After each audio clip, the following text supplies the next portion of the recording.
નમસ્કાર દર્શક મિત્રો, આઈએચઆરપી સીઝન હાર્દિક સ્વાગત છે। હું છું આપની અતિ જાની મકવાણા। તો સંબંધિત સૌપ્રથમ પહેલા નજર કરીશું આજના મુખ્ય સમાચાર પર। અંકલેશ્વરના મોતારી પાટિયા સામે પાર્ક કરેલા હોટલના કમ્પાઉન્ડમાં ટ્રકમાં આગ, આગના કારણે ફાયર ફાઈટર દોડતું। નેત્રંગમાં આપના બે મુખ્યમંત્રીએ ચૈતર વસાવાના સમર્થનમાં શક્તિ પ્રદર્શન કર્યું। અરવિંદ કેજરીવાલ અને મુખ્યમંત્રી સહિત નાઓએ શક્તિ પ્રદર્શન યોજ્યું। ભરૂચના નેશનલ હાઈવે 48 પરના કેબલ બ્રિજ, નવા અને જૂના સરદાર બ્રિજના રોડ બ્લોકમાં પ્રેમી પંખીડાઓ માટે આશ્રય સ્થાન બન્યું। સંખ્યાબંધ નિરોધ મળી આવતા અનેક કુતૂહલ। ડેડિયાપાડાના આમ આદમી પાર્ટીના ધારાસભ્ય તેમજ બંધ વચ્ચે બબાલ થતા તેમના વિરોધમાં ડેડિયાપાડા પોલીસ મથકે ફરિયાદ નોંધાઈ હતી। લાંબા સમય સુધી ફરાર થઈ રહ્યા બાદ તેઓ જાતે જ પોલીસ સમક્ષ હાજર થયા હતા। ધારાસભ્ય ચૈતર વસાવા હાલ જ્યારે જેલમાં છે ત્યારે ચૈતર વસાવાના સમર્થનમાં આમ આદમી પાર્ટી મેદાનમાં ઉતરી છે, જેના ભાગરૂપે નેત્રંગ ખાતે દિલ્હીના મુખ્યમંત્રી અરવિંદ કેજરીવાલ તેમજ પંજાબના મુખ્યમંત્રી ભગવંત માનની હાજરીમાં ચૈતર વસાવાના સમર્થનમાં વિશાળ જનસભા યોજવામાં આવી હતી। આ સભામાં પંજાબના સીએમ ભગવંત માને કેન્દ્ર સરકાર પર આક્ષેપ પ્રહાર કર્યા હતા। તો કેન્દ્ર સરકાર દેશ પોતાની માલિકીનું હોય તેમ કેન્દ્ર સરકાર સિવાય કોઈ પણ ચૂંટાયેલા સરકારના સારા કાર્યને બિરદાવવા કરતા એ કાર્ય કરનારા લોકો પર કેસો કરીને અટકાવવામાં આવી રહ્યા છે। જેમ આમ આદમી પાર્ટીના ડેડિયાપાડાના ચૈતર વસાવાએ પણ સરકારના કામો પર પ્રશ્ન ઉઠાવ્યા હોય અને ખોટા કેસોમાં ધરપકડ કરી હોવાના આક્ષેપો પણ કર્યા છે। એટલું જ નહીં, મનીષ સિસોદિયાની પણ ધરપકડ કરી છે। આમ આદમી પાર્ટીના લોકો ઉપર ખોટી રીતે કાર્યવાહી થતી હોવાના આક્ષેપ કર્યા છે। સીએમ અરવિંદ કેજરીવાલે પણ સરકાર અને અદાણીના સંબંધ પર આંગળી ઉઠાવી છે અને પાછળ ઈડી લગાવી દીધી છે। એટલે વર્તમાન સરકારની સામે સાચું બોલનાર વ્યક્તિ પર કાર્યવાહી કરવામાં આવશે તેવી પણ ચીમકી અને આક્ષેપો પણ સીએમઓએ કર્યા છે। ભરૂચના હિન્દુ સંગઠનના કેટલાક સભ્યોએ ભરૂચ નેશનલ હાઈવે 48 નજીક આવેલ અતિ પ્રાચીન રામ જાનકી મંદિરે અયોધ્યામાં રામ ભગવાનની પ્રાણ પ્રતિષ્ઠાને લઈ આ મંદિરમાં ધાર્મિક કાર્યક્રમોને લઈ મહત્વની મીટિંગનું આયોજન કર્યું હતું અને સવારે હિન્દુ સંગઠનના લોકો એકત્ર થયા હતા। તે પહેલા તેઓ મંદિર નજીક નર્મદા નદીના કાંઠે પહોંચ્યા હતા, જ્યાં અવવડું જગ્યાએ પ્રેમી પંખીડાઓ ઝડપાઈ ગયા હતા અને હિન્દુ સંગઠનના સભ્યોએ ઝડપાયેલા બંનેની પૂછપરછ કરતા યુવક મુસ્લિમ નીકળ્યો હતો, જ્યારે યુવતી પણ મુસ્લિમ છે તેવી કેફિયત રજૂ કરી હતી। તેમની પાસે રહેલા ડોક્યુમેન્ટ તપાસતા યુવક મુસ્લિમ અને યુવતી હિન્દુ નીકળતા હિન્દુ સંગઠનના લોકો લાલઘૂમ બન્યા હતા અને સમગ્ર ઘટનાનો પર્દાફાશ થયો હતો। એટલું જ નહીં, યુવતીના બેગમાંથી એક ચાદર પણ મળી આવી હતી અને ગડંગી હાલતમાં મળી આવતા હિન્દુ સંગઠનના લોકોએ સ્થળ ઉપર જ મેથી પાક ચખાડ્યો હતો। યુવતીની માતાને પણ આ બાબતે જાણ કરતા તેઓ પણ સ્થળ ઉપર દોડી આવ્યા હતા અને માતાએ પણ યુવતી અને યુવક ઉપર હાથ સાફ કર્યા હતા। માતા પોતે યુવતીથી કંટાળી ગઈ હોવાની કેફિયત રજૂ કરી દીધી હતી। યુવતીની માતાએ ફોન ઉપર જ યુવકના માતા સાથે ફોન ઉપર વાત કરીને હવે તમે જ આને રાખજો તેમ કહીને તેઓ પણ યુવતીને તડછોડી મૂકી હતી, પરંતુ હિન્દુ સંગઠનના લોકોએ આ બાબતે સી ડિવિઝન પોલીસ મથકમાં પહોંચી ફરિયાદ આપી હતી અને વિસ્તારમાં પેટ્રોલિંગ વધારવાની માંગ કરી છે। ઝડપાયેલા પ્રેમી પંખીડાઓએ અવાવડું જગ્યાએ એટલે કે દરવાજો ખોલીને જઈ રહ્યા હતા તેની અંદર પણ હિન્દુ સંગઠનના લોકોએ તપાસ કરી હતી। તો કેબલ બ્રિજના નાકા પાસે એક દરવાજો બનાવેલો હોય અને એક દરવાજો ખુલ્લો હોય તેમ કેબલ બ્રિજમાં એટલે કે રોડ બ્લોકની અંદર મોટી જગ્યા હોય અને તેનો ઉપયોગ પ્રેમી પંખીડાઓ કરતા હોવાનો મોટો ભાંડો ફૂટ્યો હતો, જેમાંથી પ્રેમી પંખીડાઓ પ્રેમમાં લાભ કર્યા હોય અને સંખ્યાબંધ વપરાયેલા નિરોધના જથ્થાઓ પણ મળી આવ્યા હતા। ભરૂચની પવિત્ર નર્મદા નદી ઉપર રહેલા કેબલ બ્રિજ અને જૂના તથા નવા સરદાર બ્રિજની અંદર જે બ્લોક રોડ છે તે બ્લોક રોડની અંદર તપાસ કરવામાં આવતા અંધારપટમાં મોડી રાત્રિ સુધી પ્રેમી પંખીડાઓ જમાવટ કરતા હોય છે। એટલું જ નહીં, બ્રિજના રોડ બ્લોકની અંદર ત્રણે બ્રિજ પ્રેમી પંખીડાઓ માટે આશ્રય સ્થાન બની ગયું છે અને સંખ્યાબંધ લોકોએ ત્રણેય બ્રિજના રોડ બ્લોકની અંદર જ મજા માણી હોવાના દ્રશ્યો જોવા મળ્યા છે। એટલું જ નહીં, અહીંયા પથારીઓ પણ મળી આવી છે।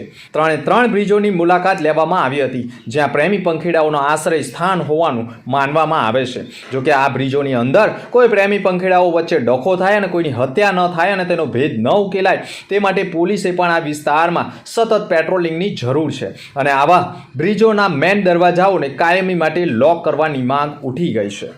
મારું નામ હિન્દુ દીપાલીબેન છે। હું એકતા એક લક્ષ્ય સંગઠન સાથે સંકળાયેલી છું।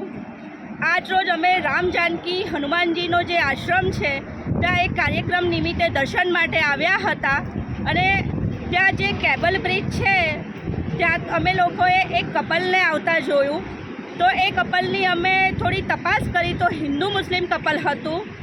અને પછી અમે એ દીકરીના મમ્મીને બોલાવ્યા અને સી ડિવિઝન પોલીસ સ્ટેશનમાં એની જાણ કરવામાં આવી કંટ્રોલ રૂમમાં. પછી અમે અહીંયા આગળ ગયા તો કેબલ બ્રિજની નીચે એક અમને રૂમ જેવું દેખાયું અને એ રૂમની અંદર વપરાયેલા બહુ મોટી સંખ્યામાં અમને નિરોધ જોવામાં મળ્યા. એટલે આ જે પવિત્ર ભૂમિ છે રામ જાનકી આશ્રમ જે અયોધ્યાના ટ્રસ્ટથી ચાલે છે, તો આટલી સરસ પવિત્ર જગ્યા પર આ દુષ્કર્મ કરી રહ્યા છે લોકો. તો આ પવિત્ર ભૂમિને અપવિત્ર કરી રહ્યા છે. તો મારી પ્રશાસનને એટલી જ વિનંતી છે કે અહીંયા આવીને એ લોકો પોલીસ પેટ્રોલિંગ કરે અને આ જે બ્રિજની નીચે રૂમ્સ બનાવેલા છે ત્યાં અંદર જઈને તપાસ કરે અને આ જે રૂમ્સ છે એને બ્લોક કરે, કેમ કે અહીંયા વારંવાર પ્રેમી પ્રંખીડાઓ આવે છે અને પોતાની હવસ સંતોષે છે. તો આ પવિત્ર જગ્યાને અપવિત્ર ન કરે, આટલી જ મારી પ્રશાસનને વિનંતી છે. જય Shri Ram. Ankleshwar rural police station વિસ્તારમાં અડોલ ગામની સીમમાં ખુલ્લામાં જુગાર રમતા 7 આરોપીઓને ભરૂચ ક્રાઇમ બ્રાન્ચે દબોચી લીધા છે. ભરૂચની ટીમ અંકલેશ્વર શહેર વિસ્તારમાં પેટ્રોલિંગમાં હતી. દરમિયાન તે બાતમી મળી હતી કે અડોલ ગામની સીમમાં અંબોલી ગામથી અડોલ ગામ તરફ જવાના પાછળના રોડ ઉપર નવા બનતા એક્સપ્રેસવેની પાસે જ આવેલ ખુલ્લા ખેતરમાં અંબોલી ઝાડ નીચે સેંઢા ઉપર કેટલાક માણસો ભેગા મળી પાના પત્તા વડે રૂપિયાની હાર જીતનો જુગાર રમાડે છે. જે બાતમીના આધારે અડોલ ગામની સીમમાં જ આંબોલી ગામથી અડોલ ગામ તરફ જવાના પાછળના રોડ ઉપર નવા બનતા એક્સપ્રેસવેની કામગીરી આવેલ હોય ત્યાં ખુલ્લા ખેતરમાં જુગાર રમતા રેડ કરી હતી. અંગ ઝડતી અને દાવ ઉપર મૂકેલા 17,120 તથા મોબાઈલ નંગ 8,40,000 તથા પાના પત્તાના પાથરણા સહિત વિવિધ અંગ ઝડતી તથા વાહનો મળી અંદાજે 2,32,120ના મુદ્દામાલ સાથે આરોપીઓને ઝડપી પાડવામાં આવ્યા છે. રાજપાટી પોલીસ સ્ટેશન વિસ્તારમાં પીપલપાન ગામના બસ સ્ટેન્ડથી શંકાસ્પદ ચોરીના બાઇક સાથે એક ઈસમને ધરપકડ કરવામાં આવી છે. એલસીબી પોલીસનો સ્ટાફ પેટ્રોલિંગમાં હતો તે દરમિયાન બાતમી મળી હતી કે રાજપાટીથી નેત્રંગ જવાના રોડ ઉપર આવેલ પીપલપાન ગામના બસ સ્ટેન્ડ પાસે એક ઈસમ શંકાસ્પદ મોટરસાયકલ લઈ ઊભો છે.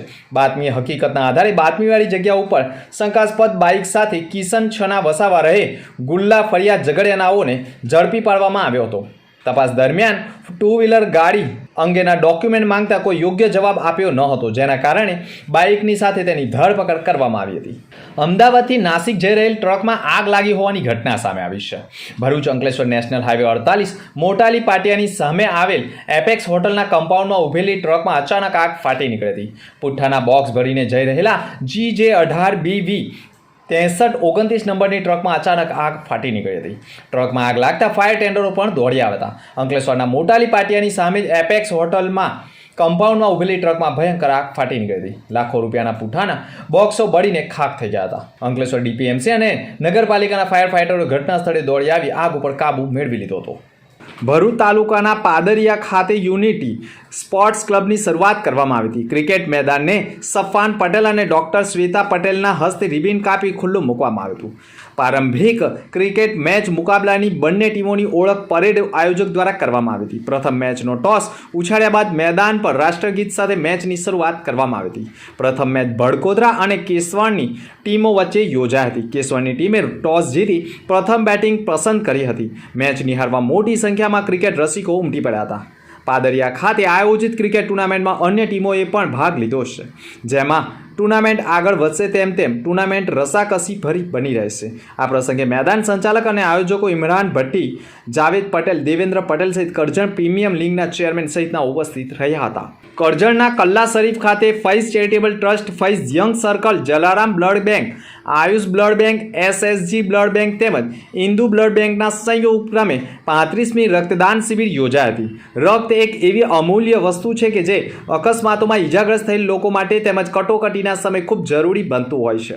કલ્લા શરીફ સ્થિત સેવાભાવી સંસ્થા ફૈઝ ચેરિટેબલ ટ્રસ્ટ તેમજ ફૈઝ યંગ સર્કલ દ્વારા 4 બ્લડ બેંકના સહયોગથી રક્તદાન શિબિરનું આયોજન કરવામાં આવ્યું હતું. આયોજિત રક્તદાન શિબિર ફૈઝ એકેડમી સ્કૂલના પટાંગણમાં યોજાઈ હતી. આયોજિત રક્તદાન શિબિરમાં મોટી મોટી સંખ્યામાં રક્તદાતાઓએ રક્તદાન કરી યુવા પેઢીને પ્રેરણાદાયી બન્યા હતા અને અંદાજિત 600 ઉપરાંત રક્તદાતાઓએ રક્તદાન કરી માનવ સેવા સરવાણી વહાવી હતી અને 560 બ્લડ યુનિટ એકત્ર કરવામાં આવ્યું હતું, જે 4 બ્લડ બેંકોને આપવામાં આવશે. કલ્લા શરીફ ખાતે ફેજ ચેરિટેબલ ટ્રસ્ટ અને ફેજ યંગ સર્કલ દ્વારા આયોજિત 19મો મેડિકલ કેમ્પ, 35મી લીગલ ક્લિનિક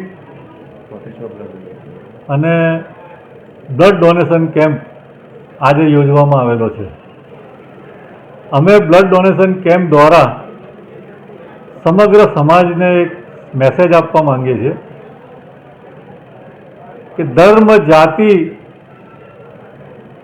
કે કોઈ પણ માનવના શરીરમાં બ્લડનો રંગ એક જ છે અને જ્યારે બ્લડનો રંગ એક જ હોય તો માનવ માનવથી ક્યારેય જુદો ના હોઈ શકે.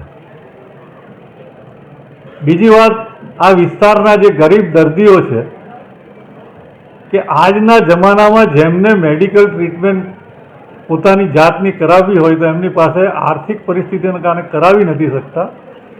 એવા ગરીબ દર્દીઓને મદદરૂપ થવા માટેનો અમે આજે એક મેડિકલ કેમ્પ યોજેલો છે.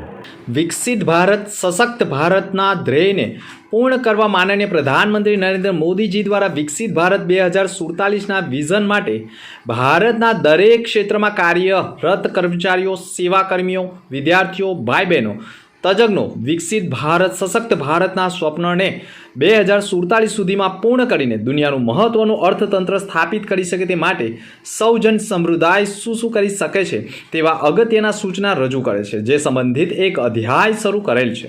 તેને કૌશલ્ય વિકાસ અને ઔદ્યોગિક સાહસિકતા મંત્રાલય દ્વારા સ્થાપિત જન શિક્ષણ સંસ્થાઓમાં પણ કૌશલ્ય દક્ષ તાલીમ પ્રાપ્ત કરનારા ભાઈ બહેનોને પણ ભારતને સંપૂર્ણ વિકસિત કરવા માટે પોતાના વિચારો, સૂચનો રજૂ કરે તે માટેના વિવિધ કાર્યક્રમો યોજે છે.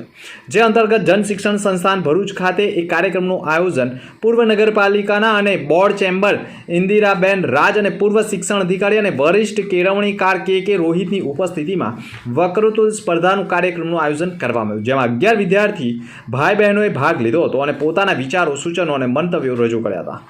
જેમાં પ્રથમ ક્રમાંકે પટેલ ફઝીલા એચ તથા દ્વિતીય ક્રમે પ્રજાપતિ જાગૃતિ પી અને તૃતીય ક્રમે કુરેશી સલમા દિલાવર હતા, જે આવનારને મહાનુભાવોના હસ્તે ઇનામ એનાયત પણ કરાયા હતા. આ પ્રસંગે નિયામક શ્રી ઝૈનુલ સૈયદે પણ કાર્યક્રમને બિરદાવી સૌ તાલીમાર્થીઓને અભિનંદન પાઠવ્યા હતા.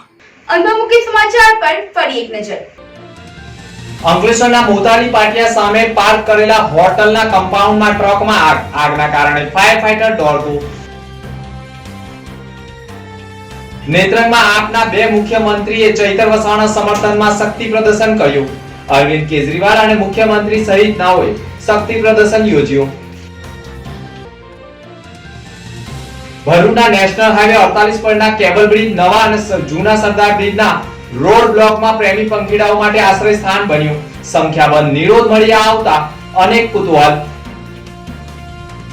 તો અત્યારે સમાચાર. આવતીકાલે ફરી મળીશું નવા સમાચાર સાથે. નમસ્કાર.